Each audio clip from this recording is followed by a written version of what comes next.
مجله اینترنتی آوای بوف تقدیم می‌کند.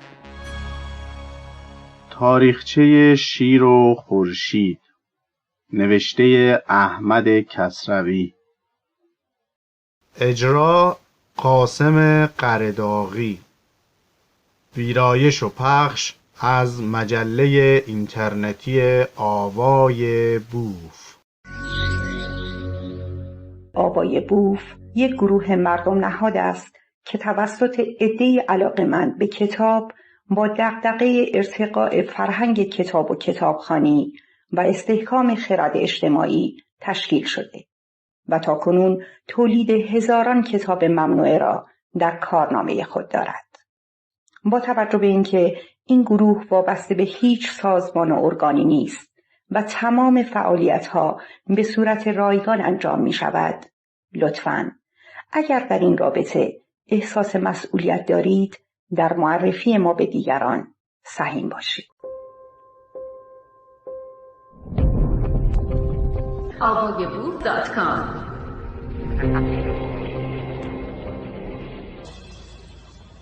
آغاز سخن.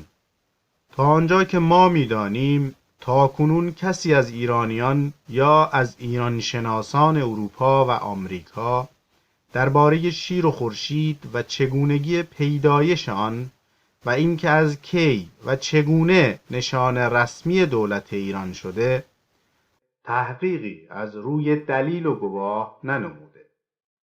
من از 8 سال پیش توجه بدین موضوع داشته، از یک سوی در کتاب‌ها به جستجو پرداخته، از سوی دیگر به گرد آوردن سکه‌های کهنه که در این باره از ابزارهای کار است کوشیده‌ام و به یاری خدا به نتیجه‌های سودمندی رسیدم که اینک برای آگاهی همه بر این صفحه‌ها می‌نگارم.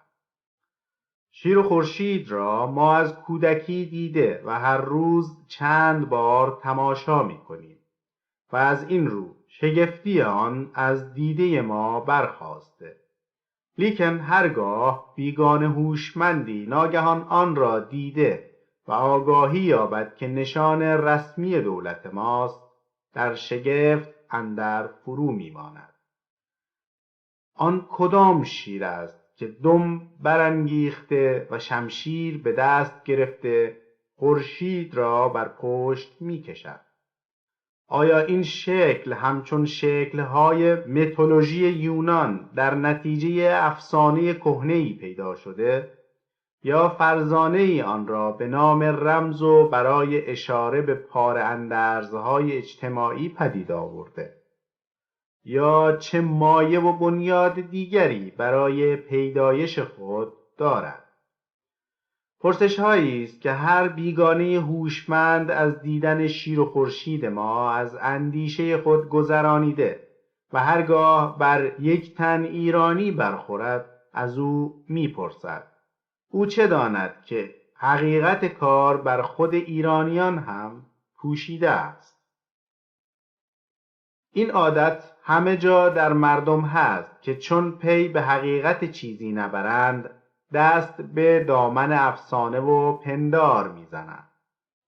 در پیش ایرانیان از این گونه موضوعها فراوان است که چون راه به حقیقت آنها نیافتند برای هر کدام افسانه‌ای ساختند. درباره شیر و خورشید هم این سخن بر سر زبان هاست که شیر نشان ارمنیان و خورشید نشان ایرانیان بوده. شاه عباس بزرگ صفوی استقلال ارمنستان را برانداخته و به یادگار این پیروزی خورشید را بر پشت شیر نشانده و این نقش را پدید آورده است. نزد هر کسی که سخن از شیر و خورشید گوییم، چه دانا و چه کانا، چه مسلمان و چه ارمنی، بیدرنگ این افسانه را می سراید. بلکه برخی ارمنیان به دروغ نسبت این سخن را به کتاب‌های تاریخ ارمنستان می‌دهند، با آنکه این سخن از هیچ روی با تاریخ سازش ندارد و چندین خرده بر آن می‌توان گرفت. زیرا نخست آنکه نشان ایران بودن خورشید پاک بیدلیل است و شیر هم اگرچه در ارمنستان معروف بوده و برخی پادشاهان به ویژه چند تن از حکمرانان فراوان او را به کار می بردند، با این همه چنان که خواهیم دید نشان خاص ارمنستان نبوده است. دوم که پیدایش شیر و خورشید بیشک قرنها پیش از صفویان بوده و ما چنان که خواهیم دید سکه هایی در دست داریم که چندین صد سال پیش از شاه عباس زده شده.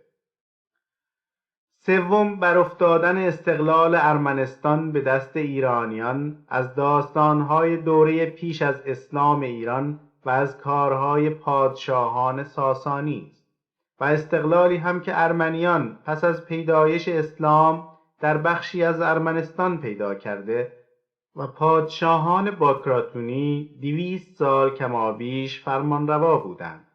در قرن 5 هجری با دست رومیان بر افتاده و پادشاهی که سپس روبنیانان در بیرون ارمنستان در کیلیکیا بنیاد نهاده بودند و 300 سال برپا بود. این پادشاهی نیز در قرن 8 به کوشش مصریان از میان رفته بود.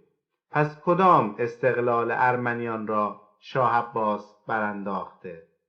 در زمان شاه عباس ارمنیان نه تنها دارای هیچ گونه استقلال نبودند، روزگار سخت برآشفته‌ای داشتند که چنین روزگاری کس مبیناد. چه مدتها عثمانیان بر آذربایجان و ارمنستان دست یافته بودند و چون شاه عباس به جنگ ایشان برخاست، ارمنستان میدان کشاکش گردید که هر زمان از دست یکی به دست آن دیگری می‌افتاد و از گفتن بی نیاز است که در چنین هنگام چه آسیب و آزاری بهره مردم بی پاسبان می‌گردد.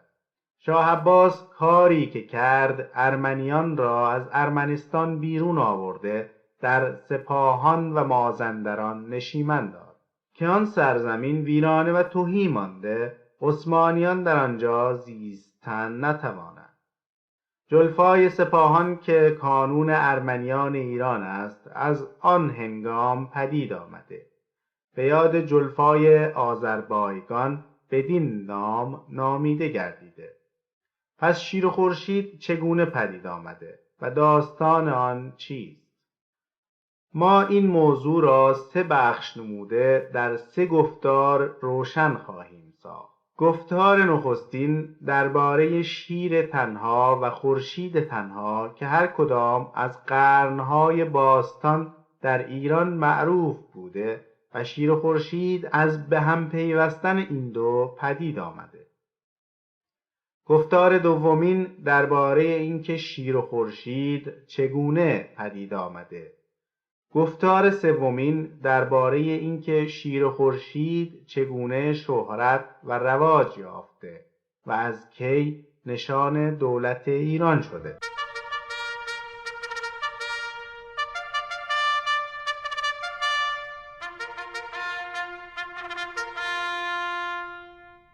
گفتار نخستین، شیر تنها و خورشید تنها.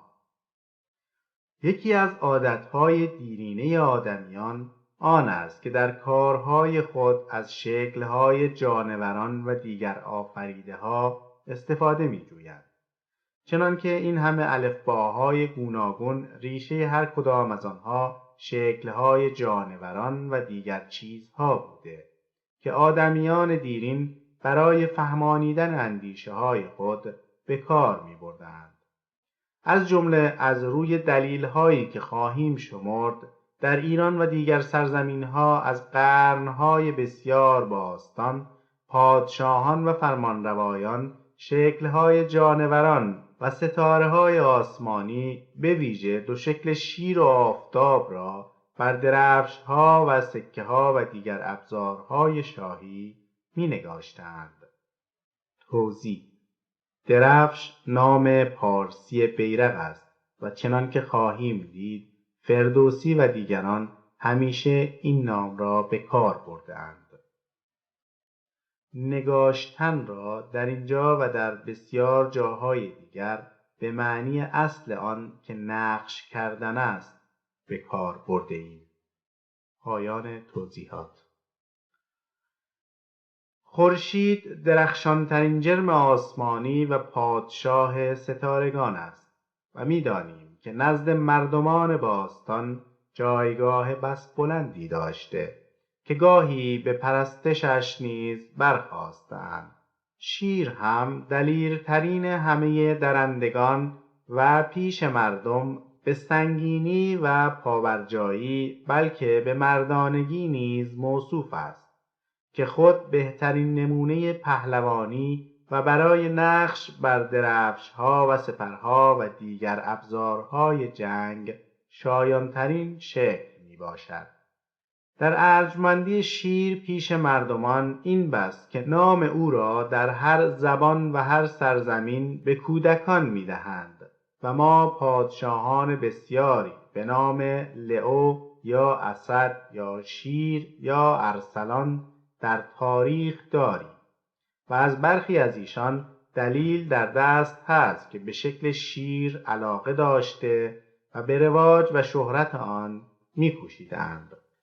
توضیح: اسد یا شیر یا ارسلان از نام‌های لاتینی و تازی و پارسی و ترکی شیر است. از جمله خاندان روبنیان که گفتیم در کیلیکیا برای ارمنیان بنیاد پادشاهی نهاده بودند، 6 تن از ایشان نام لئون که شکل ارمنی لئوست داشتند و از برخی از ایشان دلیل‌ها هست که به مناسبت نام خویش علاقه به نقش شیر داشتند. و چون از نشان ارمنستان نیز سخن به میان آورده ایم و باید تحقیق نماییم که آیا شیر نشان آن سرزمین بوده یا نه، نخست از این حکمرانان و از علاقهشان به نقش شیر سخن می‌رانیم. از لئون نخستین و لئون دومین سکه‌های فراوان در دست است که همگی با نقش شیر است و سکه بی این نقش از این دو پادشاه بسیار اندک است. بلکه از دومین نگارنده تاکنون ندیده است. ولی از دیگر پادشاهان آن خاندان پادشاهی که نام لئون نداشته‌اند سکه با نقش شیر بسیار کم و بی این نقش بسیار فراوان است. بسیاری از این سکه ها در کتاب دومورکان به نام تاریخ مردم ارمنی یافته است. در زمان دوم که با سلطان صلاح الدین ایوبی همزمان بود، فردریک بارباروسا امپراتور آلمان به همدستی پادشاه انگلستان و پادشاه فرانسه هر کدام با سپاهی انبوه و دسته‌هایی از ترسایان داوطلب جهاد از اروپا آهنگ شام و فلسطین کردند که آن شهرها را از چنگ صلاح الدین بیرون آورند. این لشکرکشی در تاریخ به نام سومین لشکرکشی چلیپاییان معروف و از حادثه‌های مهم تاریخ اسلام و آسیاست. و به مناسبت گفتگو از شیر این نکته را در اینجا یاد می‌نماییم که ریچارد پادشاه انگلستان در نتیجه مردانگی‌ها و دلاوری‌ها که در این جنگ‌ها از خویشتن آشکار ساخت پیش ترسایان به لقب دلشیر معروف گردید. لئون به علت همکیشی با ترسایان و نزدیکی سرزمینش به شام و فلسطین یاری و همراهی از آن مردم دریغ نداشت و به پاداش این نیکی‌های او فردریک وعده داد که چون به اروپا بازگردد تاجی برای او گسیل دارد.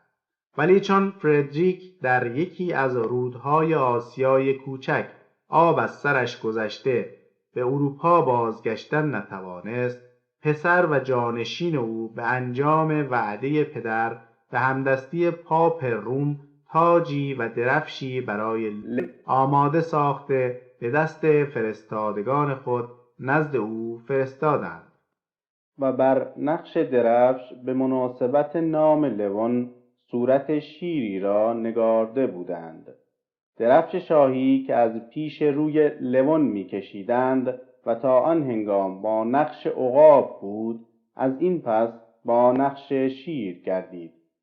لون ششم آخرین پادشاه ارمنی کیلیکیا که به دست سپاه مصر گرفتار شده و مدتها با زن و دختر خود در مصر در بند و زندان میزیست و پس از رهایی به پایمردی پادشاه اسپانیا از آنجا به اروپا رفته و آخرین سالهای خیش را در پاریس به سر میداد، در سال 1493 میلادی در آن شهر به درود زندگی گفته و در کلیسای سنت دنیس به خاک رفت و بر روی گور او که اکنون هم نمایان و پابرجاست پیکرش را از مرمر تراشیدند که با رخت ارغوانگون پادشاهی و با تاج بر روی گور دراز کشیده، درست مانند پیکر ناصرالدین شاه که بر روی گورش در شاه عبدالعظیم تراشیدند و 2 شیر پشت به هم در زیر پاهای او خوابیدند و همچنین بر سپر خاص او که فرانسویان اوکوسون می‌خواندند و هنوز بر سر گورش نگاه داشتند، شکل 2 شیری با دهانهای باز و زبانهای دراز نمایان و پیداست. از این داستانها 2 مطلب به دست می آید. نخستین آن که شکل شیر نزد ارمنیان کیلیکیا هم بر سکه ها و هم بر درفش ها معروف بود. دومین این که بیشتر به دست پادشاهان لون نام بوده که این شکل در آنجا شهرت و رواج یافته است. شاید این عقیده ایرانیان که شیر را میگویند نشان ارمنستان بوده از اینجا برخاسته، ولی چنان که گفتیم این عقیده نادرست است، زیرا نخست آنکه کیلیکیا بیرون ارمنستان بوده و در خود ارمنستان که در زمان پادشاهان باکراتونی استقلال داشت شکل شیر بسیار کم به کار می رفته و چندان معروف نبوده است. دوم آنکه در کیلیکیا نیز چنان که گفتیم پادشاهانی که نام لون نداشته‌اند شکل شیر را گاهی به کار برده و نقش‌های دیگر نیز فراوان به کار می‌بردند. سوم آنکه چه در زمان این پادشاهان کیلیکیا و چه پیش یا پس از زمان ایشان شکل شیر را در ایران و دیگر سرزمین‌ها نیز فراوان به کار می‌بردند و عنوان اختصاصی به ارمنیان در میان نبودند.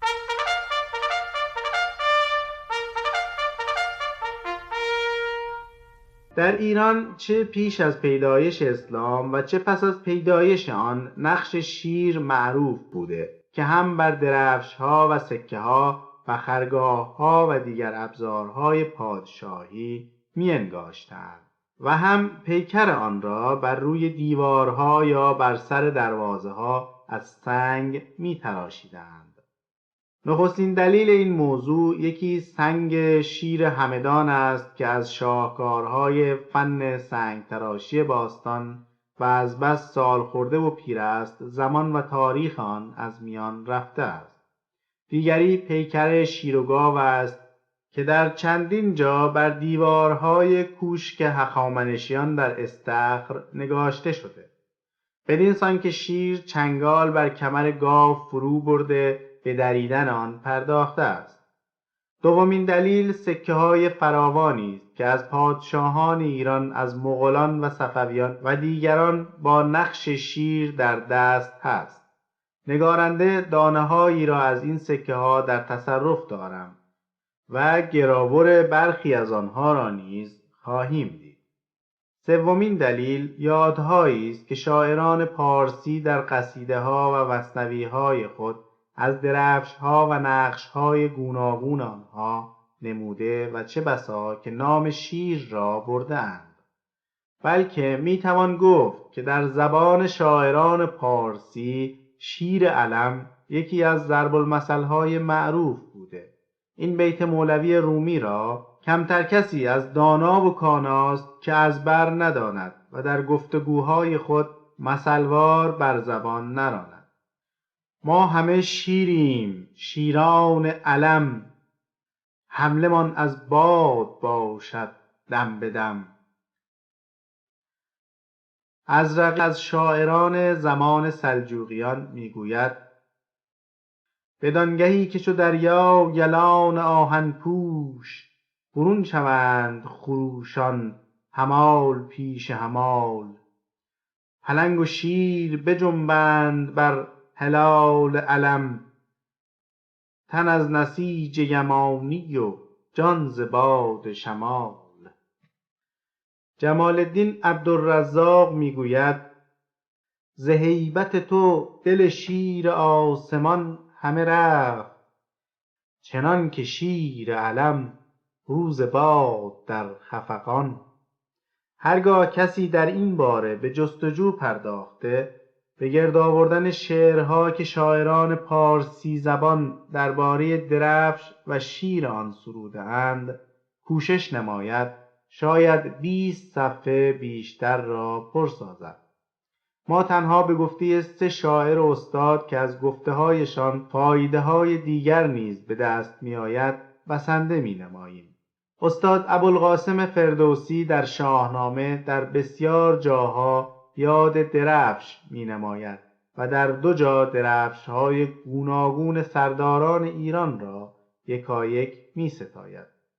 نخستین جا در داستان رستم و سهراب است که هجیر در پاسخ پرسش‌های سهراب از یکایک سرداران ایران نام برده و درفش هر کدام را جداگانه می‌ستاید. ما برای اینکه سخن به دراز نینجامد از دیگر بخش‌های داستان چشم پوشیده، تنها بیت‌هایی را که در ستایش درفش هاست در اینجا می‌نگاریم. یکی زرد خورشید پیکر درفش، سرش ماه زرین غلافش بنفش. زده پیش او پیل پیکر درفش، به نزدش سواران زرین کفش. یکی شیر پیکر درفش بنفش، بران نیزه بر شیر زرین سر است. یکی گرگ پیکر درفش از برش، به ابر اندر آورده زرین سرش. درفش پس پشت پیکر گراز، سرش ماه سیمین و بالا دراز. دومین جا در داستان شمردن کیخسرو پهلوانان را شعرهایی درباره درفش‌ها دارد که برخی چون تکرار همان ستایش هاست که در شعرهای بالایین ستوده از یاد آنها چشم می پوشیم و برخی دیگر را که تکرار نیست در پایین می نگاریم. یکی ماه پیکر درفش از برش، به ابر اندر آورده تابان سرش. درفشی بر آورده پیکر پلنگ، همی از درفشش بیازید چنگ. یکی پیکر آهو درفش از برش، بدان سایه آهو اندر سرش. درفشی پس پشت پیکر همای، همی رفت چون کوه رفته ز جای. فردوسی شاهنامه را از روی نامه‌های باستان که از زمان ساسانیان به یادگار مانده سروده و این یقین است که این ستایش‌های درفش‌ها نیز از آن نامه‌های باستان است. و از سوی دیگر چون داستان رستم و سهراب و کیخسرو بنیاد تاریخی ندارد، ما می‌دانیم که افسانه سرایان دوره ساسانیان آن را ساخته و این ستایش‌ها را هم درباره درفش‌ها از روی درفش‌های زمان و سرزمین خود درست کردند. پس نتیجه این است که در زمان ساسانیان و پیش از آنان در ایران درفش‌های گوناگونی از زرد و سرخ و بنفش و سیاه به کار برده و بر پرچم‌های دیبای آنها شکل‌های گوناگون از خورشید و ماه و شیر و پلنگ و گرگ و گراز و پیل و اژدها و آهو و مرغ همای نگاشته و بر نوک آنها پیکرهایی از ماه و از شیر، از سیمین و از زرین نصب می‌نمودند. پس از فردوسی، فخرالدین اسعد گرگانی که از شاعران زمان سلجوقیان است، در مثنوی ویس و رامین که اصل آن افسانه‌ای به خط و زبان پهلوی بوده و او به خواهش ابوالفتح المظفر پسر رئیس الرؤسا از نزدیکان ملکشاه که حکمرانی سپاهان را داشته به پارسی آن زمان نظم نموده. در ستایش رزمی میگوید: چو سروستان شده دشت از درفشان، چو دیبای درفشان مه درفشان. فراز هر یکی زرین یکی مرغ، عقاب و باز با طاووس و سیمرغ.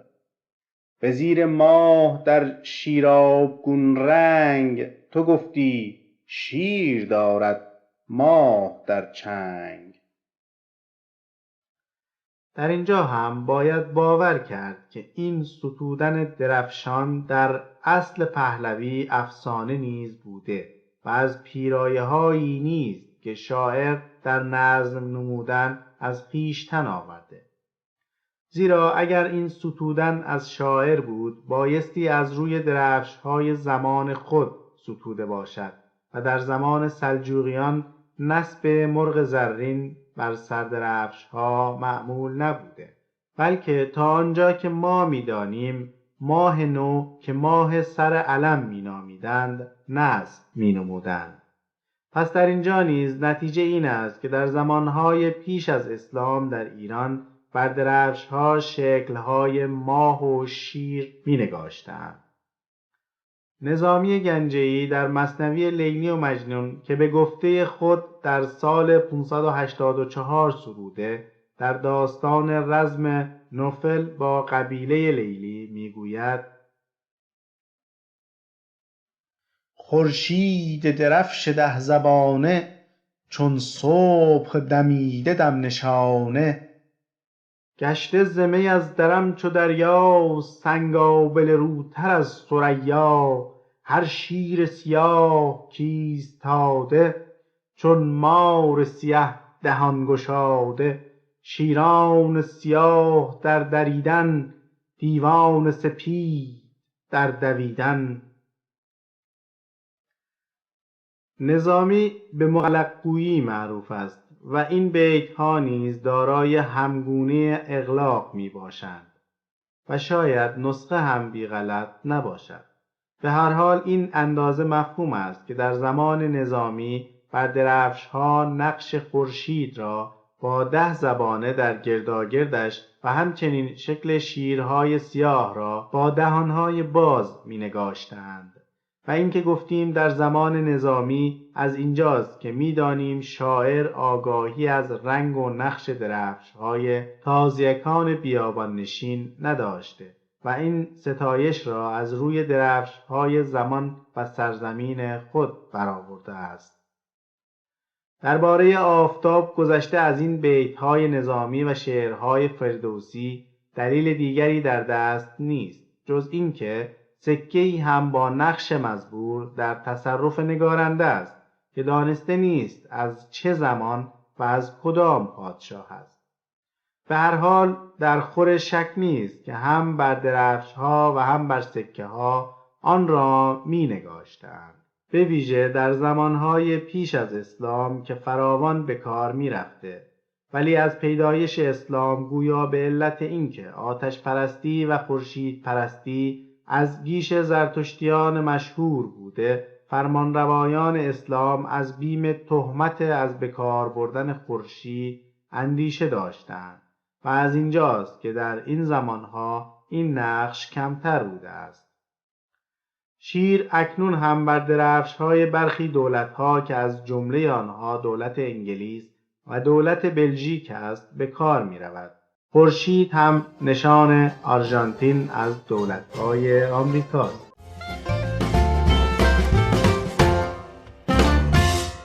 گفتار دومین، شیر و خورشید چگونه به هم پیوستند؟ باید دانست که درباره چگونگی پیدایش شیر و خورشید ما اگر سند تاریخی در دست نداشتیم و سر کارمان با اندیشه و پندار بود، چندین راه می توانستیم پنداشت.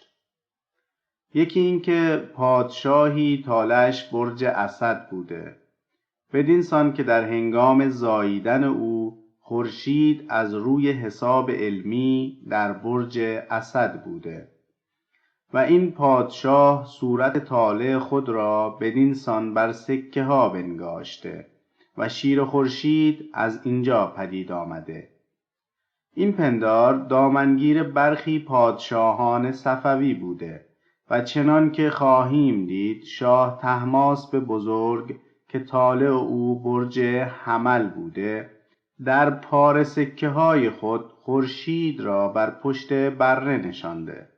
راه دیگری این که بنیاد پیدایش شیر و خورشید آن ارتباط علمی بوده که میانه آفتاب و برج اسد نزد ستاره شناسان باستان معروف بوده. چه این ستاره شناسان 12 برج آسمان را که نامهای آنها را همه می‌دانیم، میانه 7 ستاره گردان که به عقیده ایشان آفتاب هم یکیست، بخش نموده هر یک یا 2 برج را خاص یکی از آن ستاره ها دانسته خانه آن ستاره می نامیدند که از جمله برج اسد را خانه خورشید می نامیدند.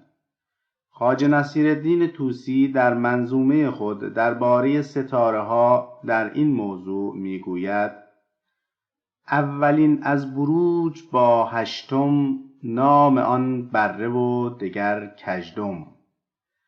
هر دو مریخ را شدند بیوت، همچو برجیس را کمان با هوت. زهره را خانه سور و هم میزان، شمس را شیر و ماه را سرطان. تیر را خانه خوشه و جوزا، مر زحل راست جدی و دلو عطا. شاعران ایران هم بدین معنی آشنا بوده و گاهی در شعرهای خود آوردند. قطران تبریزی درباره رفتن پادشاه آذربایجان به دیدن پادشاه گنجه میگوید: اگر به خانه شیر آمده است شید رواست، بدان که خانه شید است شیر بر گردون. این پندار هم دامنگیر برخی دانشمندان بوده که درباره شیر و خورشید با نگارنده گفتگو داشتند و چنان که خواهیم دید شاید در زمان شاه عباس بزرگ هم این عقیده رواج داشته است. راه سومین آن است که ایرانیان و ارمنیان پنداشتند، بدین سان که شیر نشان ارمنیان و خورشید نشان ایرانیان بوده. شاه عباس بزرگ پس از برانداختن استقلال ارمنستان این دو نشان را یکی ساخته. برخی هم به جای ارمنستان گرجستان را میگویند. ولی خوشبختانه ما از این پندارها پاک بی‌نیازیم، زیرا یک سند معتبر تاریخی داستان پیدایش شیر و خورشید و زمان و تاریخ آن را برای ما آشکار می سازد. این سند نوشته ابن عبری تاریخ نگار دانشمند معروف است در کتاب مختصر تاریخ الدول و در خور همه گونه شگفت است که چنین سندی از چشمها پنهان مانده و کسی تاکنون به حل معمای شیر و خورشید برنخواسته و میدان برای آنگونه افسانه‌ها و پندارها باز شده است. خاندان سلجوقیان روم که در بخشی از آسیای کوچک فرمانروا بودند مشهور است. ابن عبری درباره غیاث الدین کیخسرو پسر علاءالدین کیکاووس که از پادشاهان آن خاندان و دومین کیخسرو از ایشان است و در سال 634 هجری به جای پدر خود پادشاهی یافته بود، می نویسد که او دختر پادشاه گرجستان را به زنی گرفت. در آن زمانها زیبایی زنان گرجستان، به ویژه زیبایی خانم شاهزادگان گرجی، در سراسر شرق و غرب شهرت یافته و بسیاری از فرمانروایان دور و نزدیک از مسلمان و ترسا زن از آن خاندان می گرفتند. در این باره داستانهایی در تاریخ هست که در اینجا فرصت یاد کردن نداریم.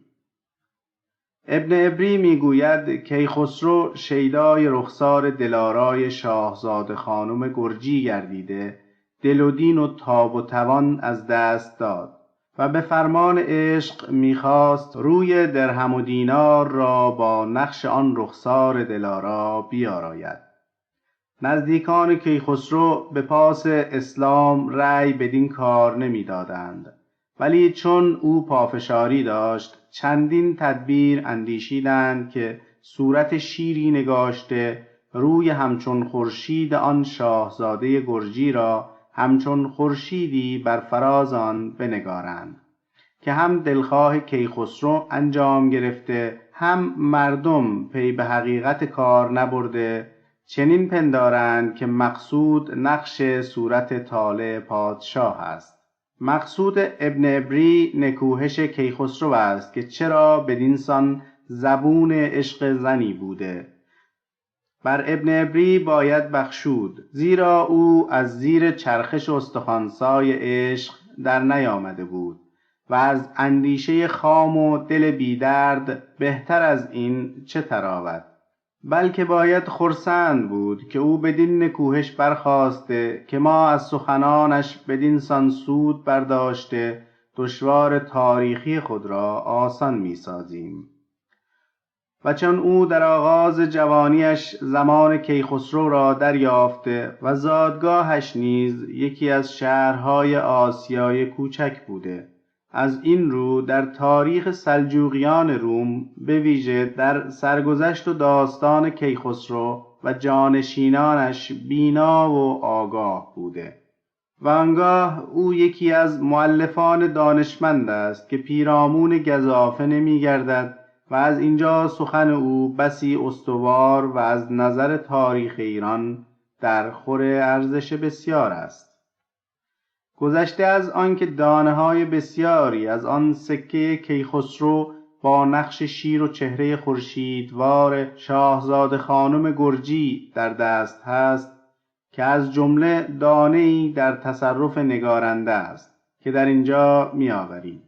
خود این سکه بر استواری گفته ابن عبری بهترین دلیل است، زیرا کسانی که در فن سکه شناسی دست دارند می‌دانند که پیش از این سکه‌های کیخسرو هرگز سکه‌ای با نقش شیر و خورشید دیده نشده و این سکه‌ها نخستین سکه با نقش مزبور میباشد و چون از هر حیث با نوشته ابن عبری درست میآید، از اینجا استواری آن نوشته هویداست.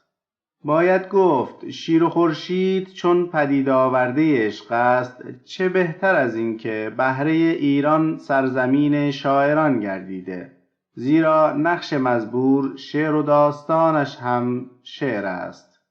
انوشیروان شاهزاده گرجی که زیبایی رخسار او چنین نقش شگفتی پدید آورده و به ایران سرزمین ویسرامین ارمغان ساخته، ایران که بر همه سرزمین‌های پیرامون خود عنوان استادی و آموزگاری دارد و سالیان دراز گرجستان زیبا یکی از جگرگوشه‌هایش بوده، نشانی با این بنیاد تاریخی از هر حیث برتری دارد بر آن نشانها که دولتهای دیگر دارند و هرگز بنیادی برای آنها در تاریخ نتوان یافت.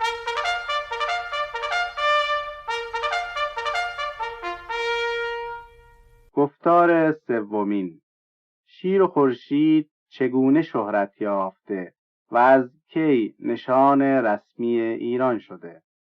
پرروشن است که در این باره ما باید چگونگی شیر و خورشید را زمان به زمان و قرن به قرن از دیده بگذرانیم. ولی افسوس که پس از سکه‌های کیخسرو تا زمان پادشاهی صفوی که 300 سال کمابیش فاصله است، ما آگاهی درستی از چگونگی شیر و خورشید نداریم.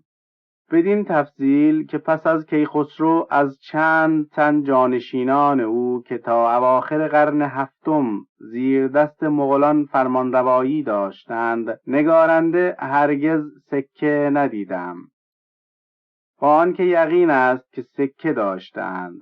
از مغولان و قرقیونلوها و آققیونلوها و سربداران و تیموریان و دیگران نیز که از زمان کیخسرو تا پیدایش صفویان در ایران و این پیرامونها پادشاهی داشتند، هرچه سکه من دیدم همه با خط و نوشته بوده و هرگز سکه‌ای با نقش جانور یا آدمی از این پادشاهان ندیدم، مگر یک دانه سکه مسی که سپس یاد آن خواهیم کرد.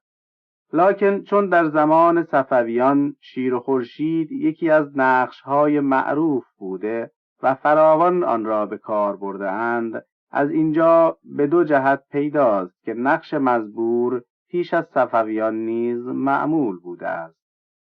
جهت نخستین آنکه اگر شیر و خورشید پس از کیخسرو از میان برخاسته بود و پادشاهانی که میانه او و صفویان بودند هیچ کدام آن را به کار نمی برد، پادشاهان صفوی از کجا پی به نقش مزبور برده و سکه های خود می نگاردند؟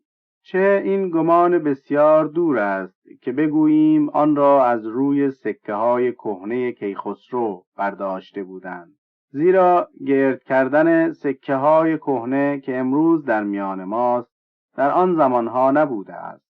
جهت دومین این که در سکه های کیخسرو چنان که دیدیم خورشید دایره درست و از پشت شیر جداست، ولی در سکه های صفویان چنان که خواهیم دید همچون سکه های امروزی ما خورشید نیم دایره و چسبیده به پشت شیر است.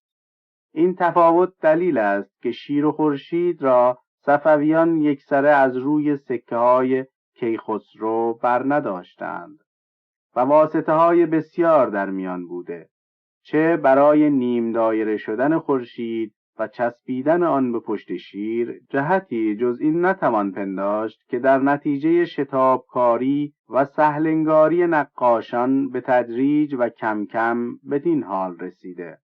گذشته از اینها یک دانه سکه مسی در تصرف نگارنده است که بر یک روی آن نقش شیر و خورشید هست و خطی بر فراز آن بوده که زنگ گرفته و از میان رفته و از این رو نتوان دانست که سکه کدام زمان و کدام پادشاه است. ولی چون از یک سوی در اینجا نیز خورشید نیم دایره و چسبیده به پشت شیر است و از اینجا پیداست که از سکه های کیخسرو نمی باشد، و از سوی دیگر از عبارت لا اله الا الله محمد رسول الله که بر روی دیگر سکه است و نامی از علی و دیگر امامان دیده نشده، و همچنین از طرز خط که کوفی است پیداست که از سکه های صفویان و خاندان های پس از ایشان هم نیست، و نتیجه این است که سکه مزبور از پادشاهی است که میانه زمان کیخسرو و دوره صفویان فرمانروایی داشته و نقش شیر و خورشید در آن زمانها نیز به کار برده می شده است. ناچار اگر دانه های دیگر از این سکه پیدا شود مطلب روشن خواهد شد. باری چنان که گفتیم در زمان صفویان شیر و خورشید بسیار معروف بوده، بلکه از زمان ایشان است که این نقش در ایران شهرت و رواج یافته. ولی باید دانست که در زمان شاه اسماعیل هرگز این نقش به کار نرفته، زیرا گذشته از آنکه هرگز سکه‌ای از آن پادشاه با نقش شیر و خورشید دیده نشده، قاسمی گنابادی که در زمان او میزیسته و جنگها و کارهای او را به نظم سروده، در بسیار جا درفشهای او را می ستاید. چنان که می گوید علمهای سبزش ستون سپهر، مه رأیت آیینه ماه و مهر. باز می گوید علمها چو خوبان قد آراستند، به نظاره جنگ برخاستند. شد از پرچم طوق عالی اساس، عیان ابلق آسمان را قطاس. مه سر علم بر فلک سرفراز، جلاجل دف زهره را کرده ساز. از این گونه شعرها بسیار دارد، ولی در هیچ جا نامی از شیر یا شیر خورشید نمیبرد و هویداست که در آن زمان این نقش به کار نمی رفته است. شاه طهماسب پسر شاه اسماعیل توجه به نقش شیر و خورشید داشته، ولی چنان که گفتیم این پادشاه میپنداشته که شیر و خورشید صورت طالع پادشاهی است و چون طالع خود او برج حمل یا بره بوده، از این رو در سکه های مسی که فلوس مینامیدند خورشید را بر پشت بره نشانیده است. نگارنده 2 سکه از این بره و خورشید را دارم که در پشت یکی نام شاه طهماسب آشکار نوشته شده.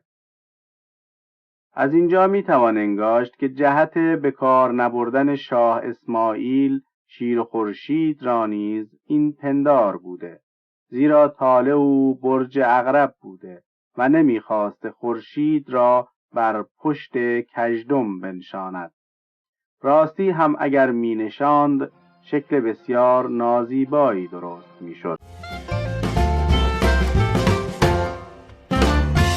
از خوشبختی خورشید این پندار دیر نپاییده و شاه عباس و دیگران پایبند آن نبودند، وگرنه خورشید را هر زمان بر پشت یکی از کژدم و خرچنگ و نهنگ و گاو و بره و بزغاله سوار ساخته به فرجام شاید درون دلوش جای می‌دادند. شاه عباس هرچه فلوس با نقش خورشید دارد، در همگی خورشید با شیر است، با آنکه طالع آن پادشاه برج سنبله بوده است و نتوان گفت که چون خورشید با سنبله درست نمی آمده، به جای سنبله همسایه آسمانی او شیر را به کار کشیدند. زیرا سنبله که صورت زنی است خوشه‌ای به دست گرفته، نقش خورشید با او هیچ گونه مانعی نداشته و می توانستند خورشید را بر روی سینه او بنگارند. باید گفت که تا زمان شاه عباس آن پندار از میان برخاسته و حقیقت داستان شیر و خورشید به دست آمده بود. یا اینکه شاه مزبور به راهنمایی ستاره شناسان آن ارتباط علمی و شیر و خورشید را که گفتیم در فن ستاره شناسی کهنه معروف است، در اندیشه داشته که برخلاف شیوه گذشتگان خود خورشید را با سنبله نقش ننموده است. از شاه عباس نقش‌های دیگر هم از شیر لخت و شیر با گوزن و پیل و طاووس و مانند اینها بر فلوس‌ها در دست هست، ولی شیر و خورشید فراوان‌تر از همه است و شاید از اینجاست نسبت پیدایش شیر و خورشید را به شاه مزبور می‌دهند که او باعث شهرت و رواج آن گردیده است. پس از شاه عباس هم تا آخر صفویان شیر و خورشید در سکه ها معمول و معروف بوده و فلوس هایی با نقش مزبور از هر کدام از جانشینان او در دست هست، بلکه در برخی شعرهای آن زمان نیز یاد این فلوس‌ها و شیرها شده. ملا نویدی شیرازی که در زمان شاه سلیمان صفوی در سپاهان میزیسته این دو بیت از اوست: ای آن که حدیث عقل را تفسیری، بیهوده ز بیزری چرا دلگیری؟ آوردن زر به دست آسان نبود، خوابیده به روی هر فلوسی شیری. شاعر دیگری ملا قدرتی نام که او نیز در همان زمان در سپاهان میزیسته، در مثنوی که درباره شکستن فلوس سروده میگوید: فلوس سپاهان چنان نارواست، تو گویی به هر کیسه پول اژدهاست. نگیرد گدا پول از بس پر است، تو گویی مگر شیر آدم خور است. ز فلس آنچنان دهر در هم شده، که ماهی به زیر زمین خم شده. زر از دست مردم نگیرد سپید، که از دور کف میزند هر که دید. چنان گشته خوار از خلایق درم، که شخص غنی گفته صاحب کرم. چو شیر است نقش فلوس این زمان، ز بیمش گریزند پیر و جوان. باید گفت مقصود از شیر در این شعرها شیر با خورشید است، نه شیر لخت. چه دیدیم که شیر لخت در آن زمانها بر سکه ها کمتر نقش می شده، به ویژه در سپاهان که معمول نبوده است. در اینجا چند تا از فلوس های صفویان را برای نمونه گراور می نماییم. شماره 1 شکل بره و خورشید را دارد و بر پشت آن نام شاه طهماسپ نگاشته شده که مقصود شاه طهماسپ نخستین است، زیرا او بوده که به طالع حمل زاییده شده. شماره 2 با شماره 6 که شکل شیر لخت را دارد در مازندران زاده شده و در برخی نام شاه عباس را دارد. شگفت است که در همه فلوس‌های آن زمان مازندران شیر لخت است. شماره 3 فلوس تبریز است و در پشت آن رقم 125 پیداست که گویا مقصود سال 1125 باشد و از این رو در آخر پادشاهی شاه سلطان حسین زده شده. شماره 4 دانسته نیست کجا و در چه سالی زده شده، ولی از شکل سکه پیداست که از آن صفویان است. شماره 5 در تهران زده شده و یقین است که از سکه های صفویان است. شماره 6 در قزوین زده شده. شماره 8 دانسته نیست کجا و در چه سالی زده شده است. از این فلوس ها پیداست که در آن زمانها شیر و خورشید شکل ثابتی نداشته و در هر شهری به شکل دیگری آن را می نگاشتند. چنان که شیر گاهی رویش از این سوی و گاهی از آن سوی و گاهی دمش برانگیخته و گاهی فرو آویخته است. خورشید را هم در برخی بزرگ و در برخی کوچک نگاشتند. از زمان صفویان دلیلی هم درباره درفش ها در دست هست. بدین تفصیل که محمد رضا بیک نامی که در زمان شاه سلطان حسین حاکم ایروان بوده، در سال 1715 میلادی به فرستادگی از آن پادشاه به دربار لویی 14 پادشاه فرانسه رفته و مدتی در آنجا با شکوه بسیار میزیسته است. در 20 و چند سال پیش یکی از مؤلفان فرانسه به نام موریس هربرت کتابی درباره این سفر محمد رضا بیک و همراهانش و داستان ایشان در پاریس به عنوان فرستاده ایران به دربار لویی 14 تألیف و آن را در سال 1907 به چاپ رسانیده است. در این کتاب تصویرهایی نیز از محمد رضا بیک و همراهانش در هنگام گذار از کوچه های پاریس یا در دیگر حالها چاپ شده که به گفته مؤلف از روی تصویرهایی برداشته شده که در همان زمان سفر محمد رضا بیک درست کرده بودند. و در برخی از این تصویرها درفش ایران بر فراز سر محمد رضا بیک پرچم گشاده و بر روی پرده آن شکل شیری است با خورشیدی در فراز آن. لکن در اینجا نیز همچون شیر و خورشیدهای زمان کیخسرو، خورشید از پشت شیر جدا و دایره درست است. از اینجا پیداست که در زمان صفویان شیر و خورشید را چنان که بر فلوس‌ها بر درفش‌ها نیز می‌نگاشتند و بر درفش‌ها خورشید را دایره درست و جدا از پشت شیر نقش می‌نمودند.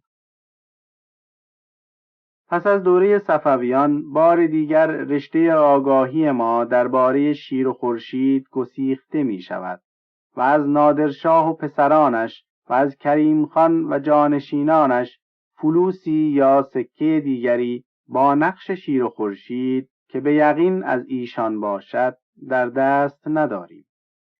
ولی این پیداست که زمان اینان تفاوتی با زمان صفویان نداشته و اینان نیز بر فلوس‌ها و درفش‌ها شیر و خورشید را نگاشته و گاهی هم نقش‌های دیگری به کار می‌بردند.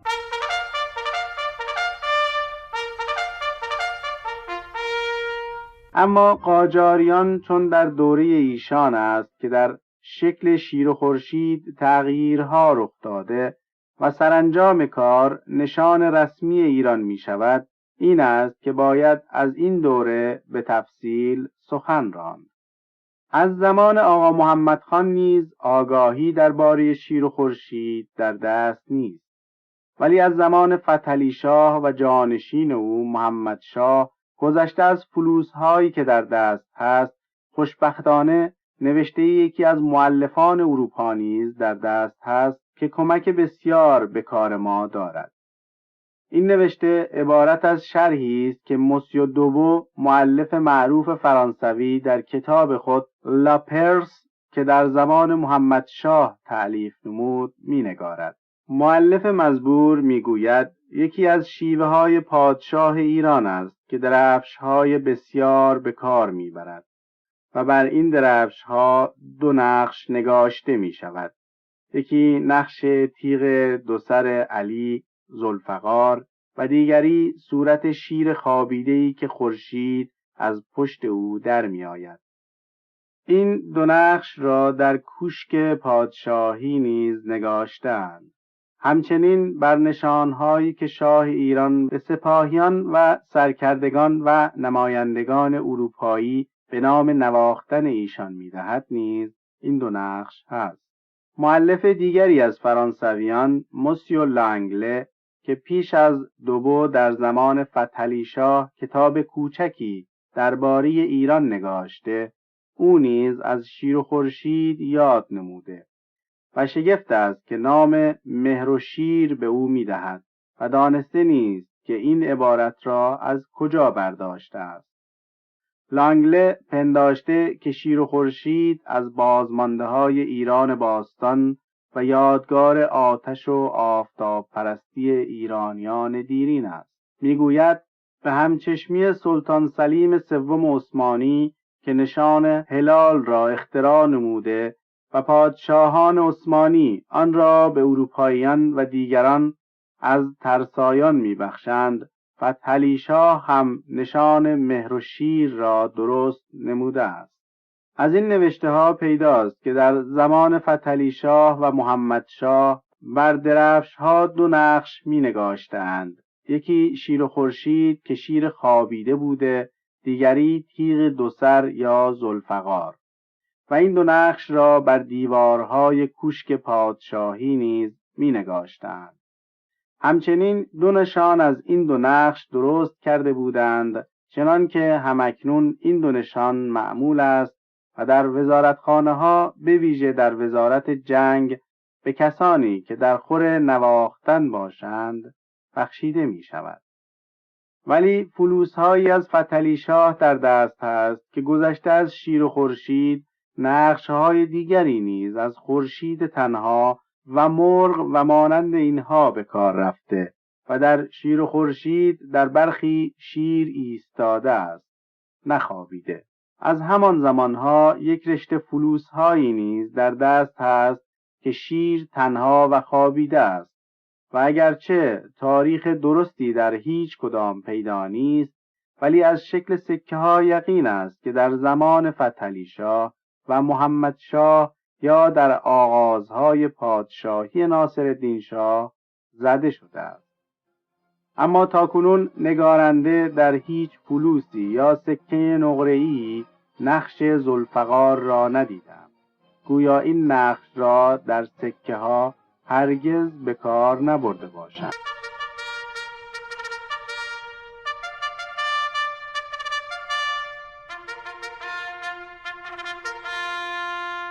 اکنون میرسیم به دوره‌ای که شیر و خورشید نشان رسمی ایران میگردد. تفصیل این سخن آن که از ناصرالدین شاه یک رشته فلوس‌هایی با نقش شیر و خورشید در دست است که شیر خوابیده ولی از هر حیث مانند شیر نشانهای امروزی است. تاریخ این فلوس‌ها 1272 و این سال هاست. ولی در یک رشته فلوس‌های دیگر نیز که در دست است و چند سال پس از آن فلوس‌ها در 1284 و آن نزدیکی‌ها زده شده، ناگهان شیر به پا خاسته و برای نخستین بار شمشیر به دست گرفته است. از اینجا پیداست که شمشیر به دست گرفتن شیر از سال 1280 و آن نزدیکی هاست و ما گمان می کنیم که نشان رسمی ایران شدن شیر و خورشید هم از همان زمان آغاز کرده. بدین تفصیل که در زمانهای پیشین در ایران و دیگر دولتهای مشرق این رسم که هر کدام نشان خاصی برای خود داشته باشد نبوده. چنان که دیدیم در زمان صفویان و دیگران شکل‌های گوناگون به کار می‌رفته. در زمان فتحعلی شاه که دیگر شکل‌ها را از میان برده بودند، باز در درفش‌ها گذشته از شیر و خورشید نقش ذوالفقار را هم به کار می‌بردند و بر سکه‌ها مرغ و آفتاب را هم می‌نگاشتند. به هر حال این یقین است که در قرن‌های باستان نشان دولتی به این معنی که امروز هست نبوده. لکن در زمان ناصرالدین شاه که ایران با دولت‌های اروپا رابطه بسیار یافته، ناچار شده که همچون آن دولت‌ها این نیز نشان خاصی داشته باشد و برای این کار گویا دو شکل ذوالفقار و شیر و خورشید پیشین را یکی کرده و آن شمشیر را که به تنهایی نشانی بوده به دست شیر دادند. چیزی که هست به پاس شکوه امام تیغ دو سر به دست شیر ندادند. از همین زمان است که شیر و خورشید شکل ثابتی پیدا کرده که در همه جا به یک شکل نگارده شده و می شود. بدین سان که در همه جا روی شیر به سوی دست چپ و دمش برانگیخته و گردنش یالدار است و پیوسته ایستاده رویش برگشته به سوی بیرون است.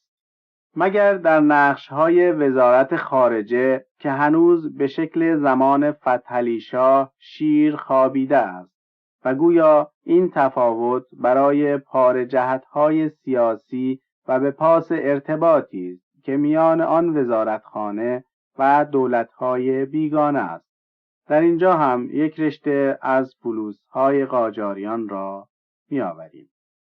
توضیح: تفاوت بزرگ دیگر شیر و خورشیدهای امروزی با شیر و خورشیدهای پیشین این است که شیر امروزی یالدار است و در نقش‌های پیشین چنان که در گراورها دیدیم شیر بیال بوده. این نکته را یکی از دانشمندان روسی که در تهران نشیمن دارد به نگارنده یادآوری کرد که شیرهای ایران که تا 100 و 200 سال پیش بسیار فراوان بوده و اکنون کم شده، هم نر و هم ماده هایشان بیال است.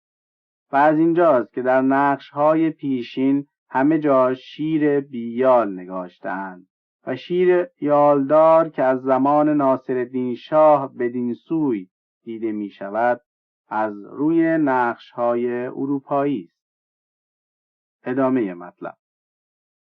شماره 1 از سکه های فتحعلی شاه است، زیرا تاریخ 1222 وارونوار در زیر آن پیداست. شماره 2 از آن سکه هایی است که گفتیم گویا از زمان فتحعلی شاه باز مانده باشد. شماره 3 از آن رشته فلوس های ناصرالدین شاه است که گفتیم در سال 1272 و آن نزدیکی ها زده شده اند. از شماره 4 که در تبریز زده شده نگارنده 2 دانه بیشتر در تصرف ندارم و با آنکه از شمشیر شیر هویداست که پس از سال 1280 که تاریخ رسمی شدن شیر خورشید است زده شده، با شکل ثابت نقش مزبور یکسان نیست، ولی این فلوس ها بسیار کم است. شماره 5 از آن رشته فلوس هاست که گفتیم پس از سال 1280 زده شده و نخستین سکه ها با شکل رسمی شیر و خورشید می باشند. در اینجا دم شیر فرو آویخته ولی سپس آن را برانگیخته نگاشتند که اکنون هم بدین شکل می نگارند. در اینجا سخن ما از تاریخچه شیر و خورشید به پایان می رسد. ما آنچه می دانستیم تا اینجا نگاشتیم، ولی بی گفتگوست که از نوشته های کهنه وزارتخانه و فرمان های کهنه که در پاره ای از خاندان ها هست می توان آگاهی های دیگر به دست آورد، به ویژه درباره گزارش های آخری شیر و خورشید که از آرشیو وزارتخانه ها به ویژه وزارت خارجه می توان استفاده فراوان جست. افسوس که ما دسترسی به آن آرشیو ها نداشتیم و امیدواریم که دیگران آنچه از این را آگاهی دارند آنان نیز نوشته و چاپ نمایند که موضوع هرچه بیشتر روشن و آشکار شود. در پایان سخن این نکته را می‌افزاییم که با آنکه شاعران و نویسندگان ایران پیوسته پی مضمون می‌گردند و از هرچه دیدنی و پنداشتنی است استفاده می‌جویند، گرد شیر و خورشید کمتر گردیدند. با آنکه دیدیم از قرن‌هاست که شیر و خورشید در ایران معروف و مشهور گشته است و بایستی جایی در ادبیات پارسی داشته باشد. گو که این شاعران داستان شگفت و شیرین شیر و خورشید را که ما در این تاریخچه نگاشتیم نمی‌دانستند، نه خود شکل مزبور همگونه شگفتی دارد، بلکه ما دیدیم که پیش از پیدایش این شکل قطران از ارتباط پنداری شیر و آفتاب استفاده جسته و مضمون زیبایی در آورده است. پس از پیدایش شیر و خورشید که این ارتباط استوارتر گردیده، بایستی بیشتر به کار شاعران آید. تا آنجا که ما می‌دانیم تنها شاعری که یاد شیر و خورشید در شعر کرده انوشروان ملک الشعرا صبوری است که این 2 بیتی از اوست: گر شیر نشان دولت جاویده است، خورشید به پشت اوست هر کس دیده است. آن ترک پسر که این نشان هشته به سر، شیری باشد که روی او خورشید است. همو در قصیده‌ای که در ستایش مؤیدالدوله والی خراسان و درباره شمشیر فرستادن ناصرالدین شاه برای او سروده میگوید: چون نشان شاه ما خورشید و شمشیر است و شیر، داده شمشیری به دست شیر خود خورشیدوار. در اثنای چاپ تاریخچه که هنوز صفحه های آخری چاپ نیافته بود، ناگهان دانه دیگری از سکه مسی که در صفحه 19 یاد آن کرده ایم از بازار به دست آوردم و خوشبختانه نوشته آن همه خاناست، بدین شکل که بر یک روی بر فراز شیر و خورشید عبارت الجایتو سلطان محمد خلد الله ملکه و بر دیگر روی در میانه عبارتهای لا اله الا الله محمد رسول الله علی ولی الله و بر گرد آن نامهای 12 امام نگاشته شده. در سکه پیشین هم نام پادشاه، هم عبارت علی ولی الله و هم نامهای امامان ساییده شده. این است که نمیدانستیم از کدام زمان و کدام پادشاه است، ولی خوشبختانه پیدا شدن این دانه دومی دشوار ما را آسان ساخت و دانستیم که سکه از آن سلطان محمد خدابنده مغول است و نقش شیر و خورشید بر سکه ها در زمان مغولان نیز معمول بوده، بلکه باید گفت در زمان ایشان است که این نقش از آسیای کوچک به ایران آمده و معروف گردیده است. پایان کتاب.